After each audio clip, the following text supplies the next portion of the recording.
Hello, everyone, and welcome to another episode of Rob's video blog. So, I was thinking about the other day why people do certain things and why my kids do certain things and how to get better outcomes from people and systems and just things in general. And, the answer to that is actually pretty simple, and we very often forget it and we very often act counter to that reason. And the real driving force behind most things is incentives. People, whether rationally or irrationally, typically respond to incentives, right? If somebody has an incentive to do something, whether it's money, whether it's emotional attachment, whatever it is, they will typically do that, right? So if you want a particular outcome, whether you're dealing in business with a client or a vendor or a coworker or a subordinate or a boss or even your kids, although your kids are a little bit more difficult because they're very, very emotional and very irrational. Um, you want to look at how you can incentivize a particular activity or a particular outcome, right? So, for example, I read an article. This guy was trying to get in shape for the longest time. He loved smoking cigars and he loved drinking. And what he actually did was he took his humidor and he gave it to his wife, and he liked scotch, and he took his scotch cabinet and he gave it to his wife and said, "I want you to lock this, and I'm only allowed to have a drink of scotch and a smoke." And the guy used to smoke like every day, and a smoke if I've worked out every single day for a whole week. Now, he started off by jogging, and then he started doing some plyometrics and push-ups and sit-ups and stuff like that.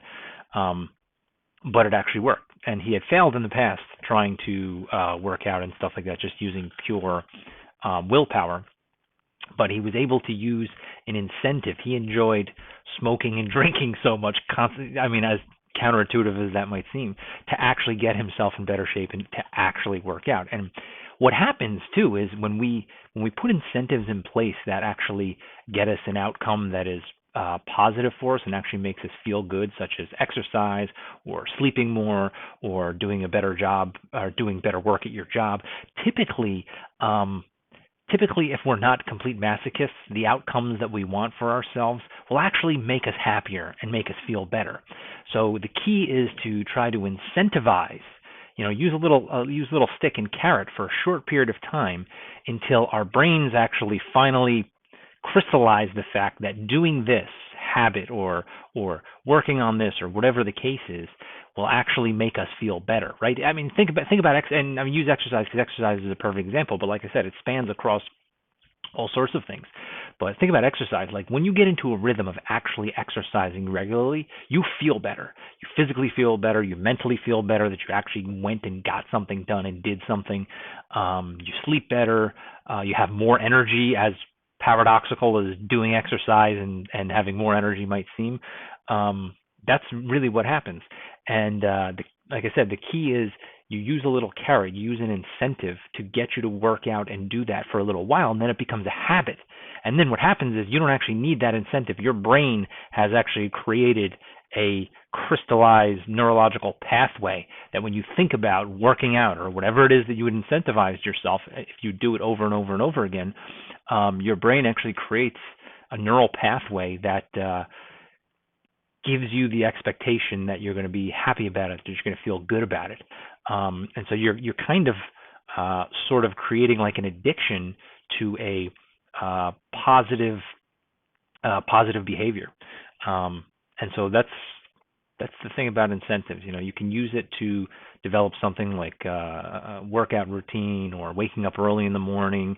If you hate waking up early in the morning, right? But if you really, really like coffee, or you really like, let's say you really like having coffee, right? You put a rule in place, and you have to physically put something in place that makes it near impossible for you to break it. But you put a rule in place that says, listen, if I don't wake up before whatever 6 a.m., if you want to get up real early or get up at 7 o'clock, whatever it is, if I don't wake up before this time, I can't have a coffee.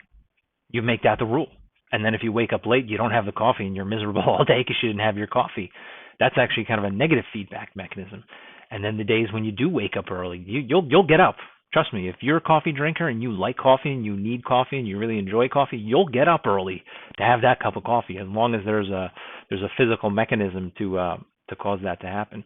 And with most things, it only takes you doing it tens of times or for a month or two before it actually starts to become a habit.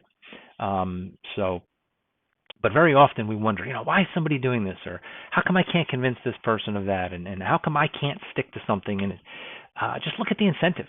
Just look at the incentives, and a lot of things are beyond our control, right? Other people's responses to things, other people's activities, sometimes are completely beyond our control. But it very often does help to look at what incentives, if I can put an incentive in place for somebody to do something or for me to do something, you have to look at that and see what can I do that makes the incentives for this person or this activity significantly positive, and that's how you get a different outcome.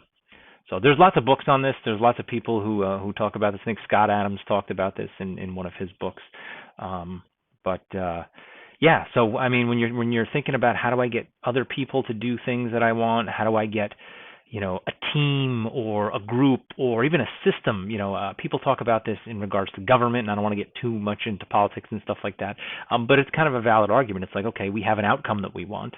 Well, how do we get that outcome? Well, some people would say you bash them over the head with government force to get that. But everybody knows that when you tell somebody you have to do this or you must do this or we're going to force you to do this, people just resist, right? So if you have a particular outcome that you want to get, the real question should be how do we align the incentives to get the outcome that we want? And that's kind of in general the free market capitalist argument, roughly speaking, and it works most of the time, right?